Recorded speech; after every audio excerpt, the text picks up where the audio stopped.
The world as we know it today of traditional telephony technology. Now, this is going to be a walk through the existing infrastructures that run our phone networks of today. The reason why we need this is because we need to interface with these systems for many years to come. This is essentially the foundation of the telephone network, and it's not going anywhere fast. So, in order to bring up our new IP telephony systems, we're going to need to integrate those systems with the world of traditional telephony. So we'll start things off by looking at the parts of traditional technology and what they do. Now, just so you know, if you haven't seen this before, this stands for time domain multiplexing. It's kind of a loose term that we use to describe most of the existing systems in offices today. It's a way of communicating across a T1 line or E1 line to the PSTN. Now, of course, it's not directly accurate to call all traditional telephony systems TDM. However, it's kind of like when you talk about existing networks and you talk about how data travels across the data network, we always say, oh, yeah, the packets are going across. Now, that's not technically accurate. You're really supposed to be saying the bits or even frames are going across, but we kind of use packets as that generic term.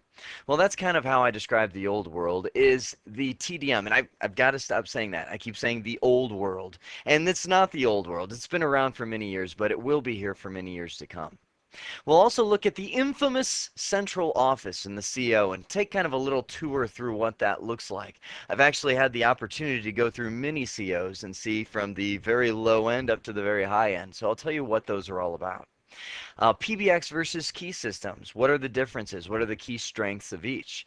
And I also want to look at what protocols, and I kind of put my little quote unquote protocols are used in TDM because they're not technically protocols as our data minds understand them, but these are the signaling methods that they use. Finally, we'll look at multiplexing voice, how we send multiple voice streams across a single line, and the technologies used to make it happen. As I've taught IP telephony classes, I've really found that there's two schools of people that are going through them. One is the standard data person, the network engineer that is learning the new IP telephony technology.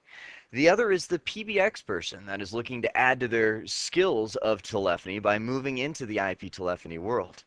Now, I found that the learning curve is a lot steeper for somebody coming from the PBX world into the traditional world because they have to learn all the networking foundations of IP and learning subnetting and IP addressing and so on, in addition to everything that they know about the PBX world. It's actually much lower for a data person learning this technology because all we really need to know, and I say we because I'm one of those person that's learning the old world, is the connections and signaling types of interfacing with the PBX person. Now, we don't really need to learn the inner workings of a PBX system, as in how to program it and so on, because that's still a specialized skill set. Just about every PBX vendor has their own proprietary system of how to manage that. And that's why PBX engineers have a specific skill set, as in they know how to work with a Lucent PBX or a Nortel. It's very focused because each one is like relearning the technology from the ground up with a very few similarities between them. So in this world, this is a 10,000-foot view of those connection types. Again, focusing on the signaling methods between the PBX and the CO, because that's really what we're going to look at. Let's start off with the central office right here at the core. In the CO, we have our telco switches, and these are, enormous offices ranging from the neighborhood 1,700 square foot building up to the major metropolitan areas where we can have an entire 3-floor or 4-floor building dedicated to that area. Now, these telco switches can interface directly with local loops, and this is where services are delivered through a loop. And a local loop is essentially an underground wire that's going in a huge loop throughout an area. And that loop dictates what area the telco switch services. Now, I'm not going to draw the whole loop before it gets too messy, but off of this loop, you'll start having your analog devices, maybe your standard telephones that are plugging into houses. And when I have a little phone hanging right off this loop, remember that this is encompassed in a house within itself. You have a little house sitting right here with a flat ceiling. I'm in Arizona where we have these Pueblo houses, right? And the house is really a loop too. You have a loop inside of your house that connects here. And that's why, for instance, I can be in my kitchen talking on the phone, and my wife can be in the back bedroom and pick up the phone, and she's on the same line. It's because we're really sitting on the same loop. So we have all these analog devices tying into this loop. And that's really the first major type of device that exists. Now we can have that loop connected from this telco over to a PBX or even a key system, and that's known as a central office trunk. The PBX system is like having your own central office inside of your company. These phones inside of here, most likely, if they're connected to a PBX, are considered digital phones, which means the signaling method is all digital. It's all ones and zeros. We don't have to really handle that single analog type of connection, which is what our homes use. Now this phone connected to the PBX will be assigned its own extension. We'll say extension 4000, and down here we have extension 4001. And we have all of the interconnectivity of these phones handled by this local PBX system. If one of these phones ever dial 9 or whatever outside access code the company uses, they'll end up going across the CO trunk, and this will be the connection off to the central office. Now, depending on the size of this company, it could very well be that that CO trunk is just maybe a couple analog lines, and that would be for maybe a company that had, say, 10 phones inside of here. They could call each other and maybe hit a couple of them hit 9, get an outside line. Now you can also upgrade that to a digital line, and that's where we start getting our fractional T1s and our full T1, or even if we're in Europe or Japan, you run into the E1/J1 lines that allow you to connect out to the PSTN. And these full T1 lines can handle 24 channels, typically, of voice going out to the CO. And some types of T1 may end up taking 23 channels, but we'll talk about that later. E1 lines are usually around 30 channels, and typically J1 follows that same standard. So we have these trunks that allow us to connect from our inside system out to the central office. Now, sometimes you may have a telco company that, or not, sorry, telco company, a business that has multiple locations. We'll say this location is out here in Arizona, and then this location is maybe out in Florida. And they want to integrate these two buildings together and make the users feel as if they're directly connected. Maybe over here in this building we have extensions 5000 and extension 5001 down below. And I want to be able to just dial over here using a 4-digit extension and not really pay any long distance. Well, at that point, we might buy one of these tie lines. And the tie lines allow us to connect over to these two offices, meaning they believe they're directly connected. The central office is then transparent. And that allows these two companies to dial each other through 4-digit extensions. Now, all is not free in this world. The tie line does have a monthly cost. And depending on how you negotiate that with the service provider, that monthly cost may include things like long distance charges. For instance, if we have just a basic tie line, we may pay a monthly tie line charge plus all the minutes that are used over that tie line.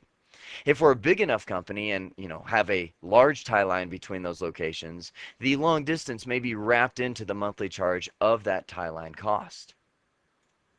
So you can imagine, with handling all these types of connections, the central office has quite a bit to do.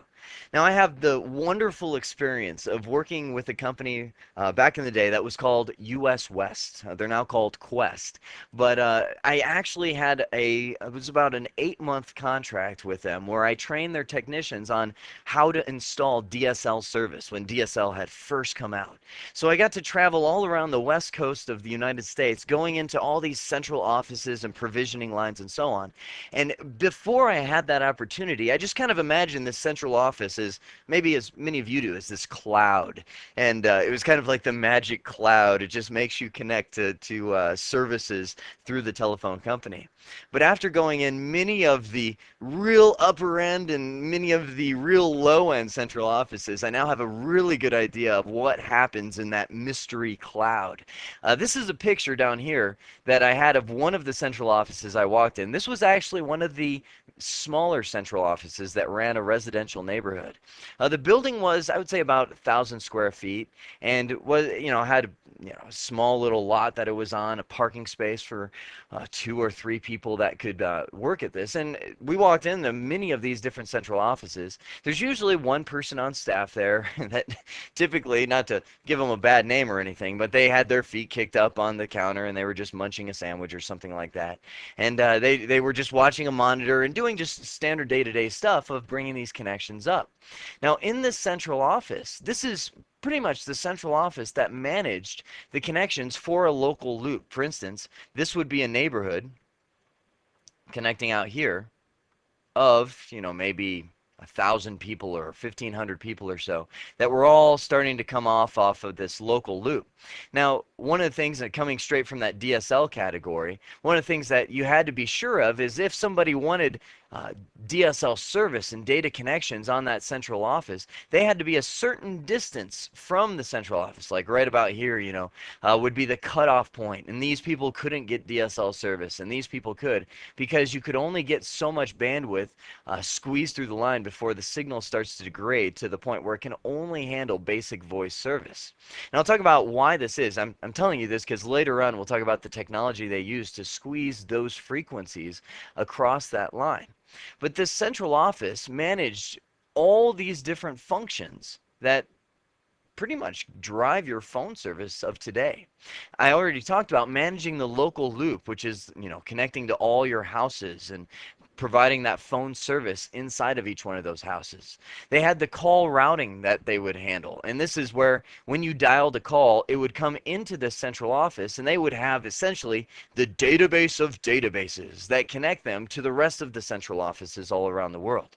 Each one of these central offices, I mean, this is kind of a zoomed in view. They handle their own local loop, and if we kind of focal in on this, this is one central office that connects to another central office, which connects to another central office, and goes up and up in chain. And you eventually reach the central offices of the major metropolitan area. And it makes these things look like a little, cookie baking shack or something like that. I've been into the central office of, where was I mesmerized and taught a hard lesson. It was in Minneapolis, St. Paul, Minneapolis, central office. And I walked into that thing after being in these. This was the first major one that I had walked in. And it was like, in here they had the concrete floors, dust and dirt and, brooms and sweeping. I walked into the central office of St. Paul, and it was just like, whoa, gleaming of the lights off the shiny spit shine floor. And we didn't have these kind of switches. They had huge switches with lights and gizmos, and you just had the fans, and oh, it was cool. And so I walked in there, and of course, me being me, the goofball that I am, I walked in with the technician I was working with at the time. He goes, "Yep, welcome to the Minneapolis St. Paul central office." And I walked in, I go, "Wow, so if I wanted to put a bomb somewhere, this is where I'd do it, right?" And it was kind of like one of those movie moments where all the phones stop ringing and all you can hear is like whoosh. And then, I was kind of like, I wasn't supposed to say that, was I? And he kind of had that solemn look of, no, no, no, you don't talk about that kind of thing here. Because this thing literally controlled the phone service for all major areas in the Minneapolis-St. Paul area. And it's really neat if you start getting into the inner structure of all these COs. It kind of works like the IP addressing, if you will, of our data world. Kind of like where we had, a small subnet of, we'll say 192.168.1 down here for the neighborhood. And then you move up and you kind of summarize, and maybe you have a 192.168, at this next major stop, and we have a summary mask of like, 0.0 / 22 subnet, where you kind of summarize a range of 64 addresses or so. And then you come up here to this major area, and you have 192.168.0.0 / 16. And it's kind of like our hierarchical IP addressing, but now it's in terms of area codes. And maybe this is the service for the major area codes of 802 or 920, and they come up here to the the more higher central office that summarize the area codes. And as you break it down, you get the area codes for a neighborhood, or maybe just a prefix of that neighborhood, where you have just the 802 777 numbers at that central office. So that's kind of how the central office works with the call routing structure, is they route within these different area codes. You also have a battery running these central offices. And this is something that we need to get used to in the IP telephony world, is when the power goes out, the phones stay on. Now, I know this has changed in recent times because just about everybody and their brother has these cordless phones that plug into a wall. And when the battery goes out, we lose phone service too. Or I should say, when the power goes out, we lose phone service because they're plugged into a wall. But standard analog telephony means that when you have a normal phone, it's powered by the CO. So if the power fails, they have a battery backup there. That means phone service resumes. And when we're looking at our IP telephony, we have to take that into account. People are used to the phones staying online even if the power is out. Now, these COs also have a ring generator, and we'll look at the voltage that they use. But when a phone goes off hook, voltage begins to flow through that phone. They have a ring generator. The voltage that dial tone uses is DC voltage. The voltage that ring generators use is AC voltage, which means even if the circuit is broken, the phone is on hook, the telco can send a voltage down the line that will make that phone ring. And if you've ever been working on your phone wire while that happens, you know that voltage. It hurts if you're holding that phone wire because it will zap you even if the circuit is broken. So they have a ring generator that makes your phone ring. They provide dial tone. Now, when you pick up that phone off hook, and I guess we could zoom into this phone even to get to a more detailed level. That phone inside of it, when that phone is on hook, it's pressing down those dip switches on the phone. And when those dip switches are pressed, if we zoom inside of that phone, you kind of have a circuit like this that is broken. And when you pick up that handset and you lift it off hook, those circuits connect. And that is what allows the DC voltage from the loop to flow through your phone. And the CO now knows to provide dial tone is because, and this is an important statistic here, literally negative 48 volts of DC current begins flowing through the phone as soon as you lift it off hook. Now, I say it's important because when we look at our IP phones and inline power switches and all this whiz-bang wow technology, we'll see that our IP phones run on that same current as our analog phones do. The final thing that CO does is record the digits as we push them. Now, those digits can be dialed in many different ways, but the CO records them and then routes them using the routing table of the PSTN. So if that's what's inside the CO, well, what's inside a PBX?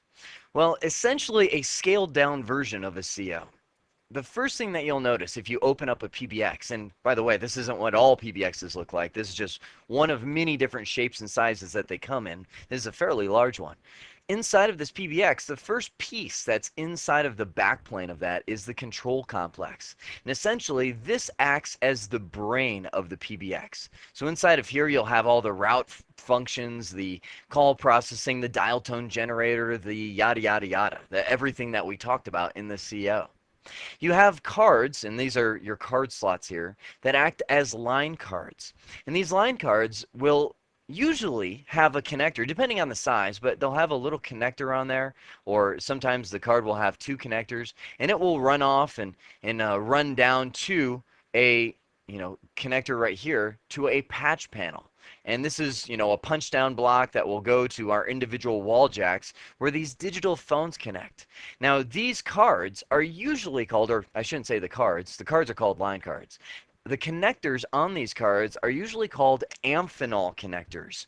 And I'm not going to even attempt to spell it on the screen. It's something like AMPHONAL, and that's completely wrong, but it starts with an A. And these amphenol connectors will run over here to a punch down blocks. So you have a major kind of connector right here, and it will run, and you'll punch down that. It's like a splitter that goes to 24 or 48 phones, depending on the type of amphenol connector you have. So the line cards will connect off to the end devices, which are typically, in a PBX, digital phones. Now, one thing to note, these digital phones will be, as I mentioned in the very first opening section of this series, they'll be proprietary. So if this is a Nortel or Lucent box right here, you have to purchase Nortel or Lucent phones to plug into it. Now, in the backplane of this switch will be a switchboard, and that is responsible for making all those connections between the devices. When one of these phones calls the other, or one of these phones dial an outside line and connect off to the central office, it's the switch backplane responsible for making those paths and linking them together after it's received direction from the control complex.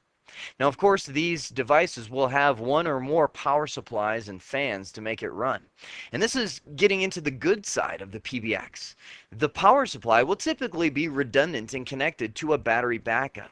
And the good part of these PBXs is they're all-in-one devices. I mean, they have your phone system, the all-in-one package, in the single box. And that makes it really easy to back these things up. You just back up the power to them to a battery, back up your trunk cards to the CO, and that's the next thing I'll talk about, and you're done. I mean, your backup strategy is complete. That's what gives these devices typically 99.999% uptime.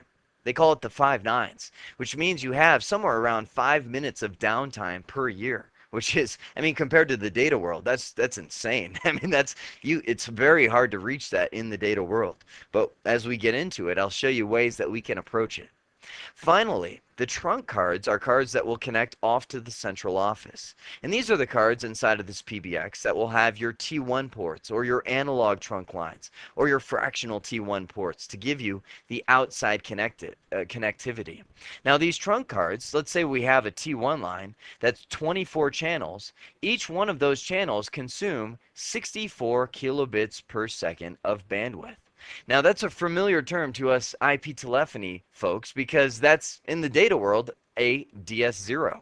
And we categorize our T1 lines and multiplex them together to allow us to get that 1.5, my dyslexia sets in, 1.544 megabits per second of data bandwidth. But in the voice world, we splice that up into 64 kilobit per second chunks. Now, each one of our voice calls out to the central office eats up one of those DS0s. That plays an important role when we start looking at compressing our voice in the data world. One of the things that you've heard me mention as we've been going through this is key system. I'll kind of use it interchangeably with PBX, like a PBX or key system. And in modern times, it's starting to get really tough to tell the difference between these two, because the people who make the key systems are really ramping them up to have so many features. They essentially are a PBX. But when these first came out, key systems were essentially a scaled down version of a PBX. Now, a PBX, its attributes is it typically connects to digital phones, and that's what we've seen so far. It acts like a CO switch, a little mini-me version of a CO switch. It's scaled down to work inside of a company and allow local connectivity between those phones without paying for a CO trunk in order to make those calls. Now, these are usually used in larger companies that have 50 or more users. So we have a larger base of users that are making these calls and a larger base of features that the PBX supports. And usually you'll dial 9 or some outside access code for an outside line and get that second dial tone effect. So if I call internally, I pick up the phone, hear a dial tone, dial, a 4-digit extension, and we're there. If I hit a 9 or some other outside access code, we'll get a second dial tone, and that means we've utilized successfully one of those outside trunks. A key system, on the other hand, is really a smaller version of that PBX. It can use sometimes analog and sometimes digital phones, and sometimes both. So you can have, your Walmart brand phone sitting on somebody's desk that's using a key system. Usually, instead of each person having their own extension, you'll have a shared line. For instance, my wife used to work at a bank. It was a smaller office that had maybe about 10 employees there that handled the typical transactions. And when I went to visit her, she had a phone on her desk that had 4 lines. And those were the same 4 lines that everybody had in that company. You could hit line 1, and that was, the line 1 that everybody used. And when she used that line 1, nobody else could use it. And to tie in with that, you usually would press that button for the outside line. For instance, you would have that office that had those 10 people inside of it, and we might buy, if they had 4 lines, we might buy 4 analog trunks to the PSTN. So when they hit line 1, they were really using a line to the PSTN, but they could call internally as well without actually going outside the company. So there was really no second dial tone for them. They could dial an internal extension or an outside line, and that would be the same effect. So it would be typically a shared line kind of environment. And they are used in smaller companies with typically less than 50 users. And I usually say around 10 to 20 users if you have that kind of system of shared line appearances. And as I mentioned, these have really started to change in recent years. You see key systems that really bleed over and start stealing a lot of these features from the PBX to where the line is really blurred between these two. Key systems and PBXs are really starting to be one and the same. It's just the main thing that you'll see is when I buy a key system, they say, oh, this scales up to, say, 50 users, where a PBX can scale up to thousands of users. So that's really the major difference, is how large can they scale. Now, speaking of voice over IP, I love how I do that. Not that I was talking about it at all, but speaking of it, key systems are really starting to support voice over IP as well. You're starting to see the companies that would develop key systems for digital phones and so on add boards to these key systems that allow them to be voice over IP compliant. Not that they're true voice over IP systems because they still use analog and digital phones, but they can use voice over IP communication for a small business to start harnessing a few of those advantages that voice over IP can give you. With that foundation of knowledge laid, I'd love to walk you through a typical phone call process. And I'm talking just a normal phone call. You pick up your home phone and call somebody else across the PSTN. It's actually a really interesting process once you get to know it. The first thing that we see here is that I have two phones plugged into a CO switch. Now remember, these are connected on a local loop. I have just a straight line here, but this is really a loop of houses and different phones all around that local neighborhood. And I show them here plugged into the same CO switch, but this could very well be a phone over in Oregon, and this could be a phone sitting in Michigan. It really makes no difference. The magic of the cloud will happen in between and route the call from point A to point B. So I pick up this phone over here, and let's go ahead and label this Oregon. So I pick that handset off the receiver, and I hear dial tone. But what happened to get that dial tone is that a circuit, this CO first off, is always sending that voltage, the negative 48 volts of voltage, all the way through that local loop. And as soon as I lift that handset from the cradle, the voltage begins to flow through my phone. The circuit is now connected. It's considered off hook. So I pick that up and start dialing on. Look at that keypad. It's awesome. It's a pulse dialing or a rotary phone. So I can drag that phone digit manipulator widget around in a circle, and it will start dialing in that pulse system. The way it does that is it breaks and connects the circuit. For instance, if I go all the way to the 0 right here and let it go all the way back over, it's opening and closing that digit. It's essentially, you could accomplish the same dialing if you have enough dexterity just by tapping the receiver off and on hook on that phone. Now, just about all COs still support pulse dialing, and I was recently given a disturbing statistic that 4 million people still have in the United States these pulse dialing phones. And it's actually, I love these phones. They remind me of a time where everybody wasn't always in a rush because it takes, a lot of time to dial a number. So the digits are sent over to the CO. The CO interprets those and sends those over and says, okay, I'm routing the call eventually over here to the phone in Michigan. Now this phone has the circuit broken. The receiver is on the hook. So in order to make that phone ring, it has to send ringing voltage, which it does using AC current, because the DC circuit is broken. There's no voltage sent. And that's why if you have those wires and you're touching them when it sends the ringing current, you'll get a zap, because it's going to be kind of a different type of voltage that makes that phone ring. So you have it going ring, ring, ring, ring. Somebody answers the phone, links the DC current, so now the voltage is flowing through that phone, and the audio path is connected. The people can begin talking, and their voice will travel through the CO switch as analog waves, and who knows what happens in here. They may be converted to digital and back to analog, but we have people talking. Now, if Michigan were to originate the call, you see the type of phone that they have over here in Michigan. This is a DTMF phone. It stands for dual tone multi-frequency. We often call this tone dialing, or the dialing where you push buttons and hear beeps. And if you were to really get into DTMF, there's a whole standard defined that when you press the buttons on the phone, if we had, forgive my drawing of, looks like tic-tac-toe, but we have this phone, and you have your keypad up here. We have, 1, 2, 3, 4, all the way across. There's frequencies that are assigned, a certain frequency going down and a certain frequency going across. And when you press 1, you're actually combining the top frequency with this across frequency, or I should say up-down frequencies with left-right, and you're having this harmonic being created that's sent to this switch. And that's how it can tell the difference between dialing a 1, a 4, or a 7 down here, is you're using different frequencies in the kind of row format versus up and down. Now these frequencies are all so close together, it's very difficult to hear them. These frequencies, when you start doing them, are distinctly different. And that's why, you've done it at some point. We can dial Mary Had a Little Lamb using these different frequencies going across, but there are differences of going down. And by combining those two tones, the switch is able to distinguish what kind of digit that we're using. There's actually all kinds of frequencies in this DTMF standard for this to relay over a busy signal or a ringing signal, or all kinds of different frequencies defined by this standard that we're able to hear. But once they get to the switch, the processing is the same. The only difference is pulse dialing versus the DTMF dialing that we can use.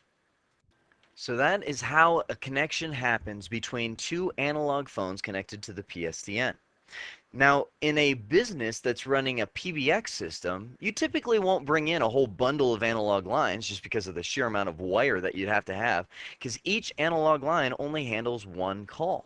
So with a PBX system or key system, you may upgrade to a digital line.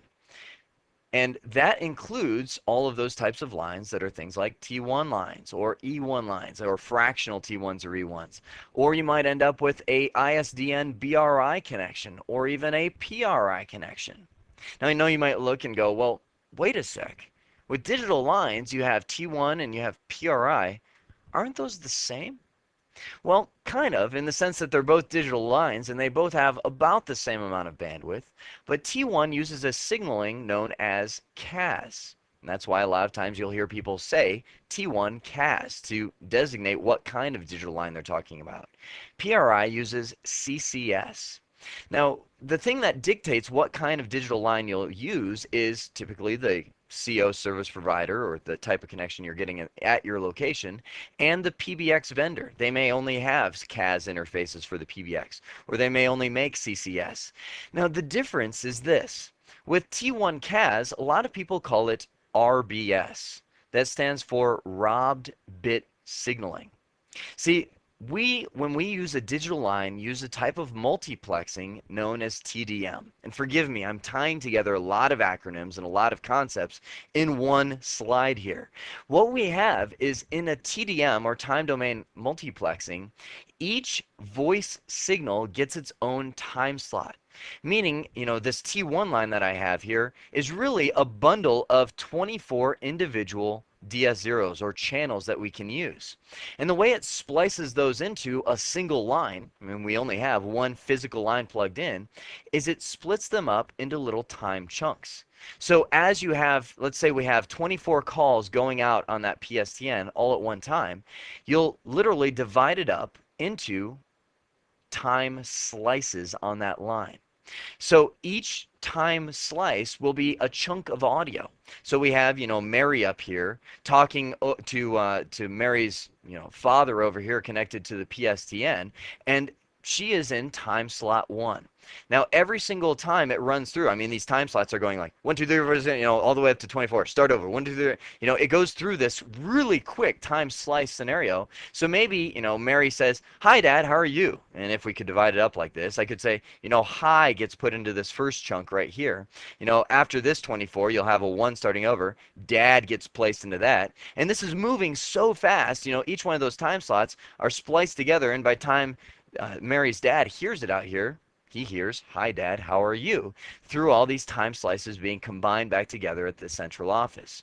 Mary, maybe, Fred over here, let's use a different name. Let's have Jeremy over here is talking to his wife out on the PSTN, Susan, and he's saying, "Hi, Susan, how are you?" He is assigned time slot 2, and we're putting, "hi" in there and so on.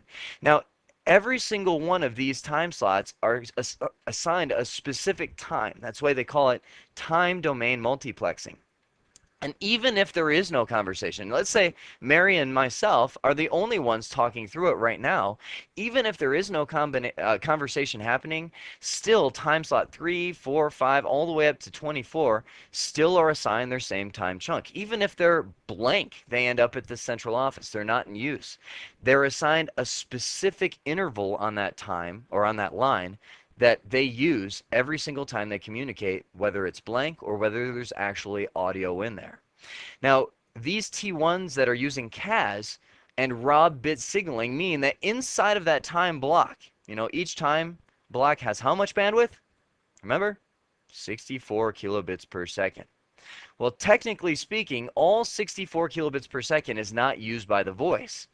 RBS, robbed bit signaling, means that we steal some bandwidth out of there, maybe, and I don't know the exact ratio, but maybe all but 1 bit is used, down here. That 1 bit will be assigned to the robbed bit, and that makes up all the signaling for the line, the stuff that passes the caller ID information, the stuff that keeps all your voice in sync and puts, one packet before the other. All of that is put into the robbed bit signaling. And they call it robbed bit because you're stealing bits from each one of these channels to essentially, by combining all of them together, create all the signaling for the line. Now, that does give you some limitations. For example, if you're sending modem signaling across there, it limits how much bandwidth you can consume. You know that if you have a dial-up modem, you can never get 64 kilobits per second. It's always somewhere around, 52 or 48 kilobits per second, maybe 54 on a good day that you're able to get, which is actually a combination of the line quality and the bits that you're stealing. With PRI, you get 23, or common channel signaling, you get 23 audio channels. So you don't get as many audio channels, you lose one, but one of those channels will be dedicated just to signaling. Now, depending on the type of PBX you have, it may require that you have PRI lines so that it can pass that caller ID information on there, that it can pass all its synchronization bits. Everything is spliced separate from the audio channels with PRI. So between the PBX vendor and the central office, they really dictate what kind of technology you're going to use, the PRI or the T1/E1 raw bit signaling, to get that over to them. Now, that's known as time domain multiplexing, splicing each audio signal into its own time chunk.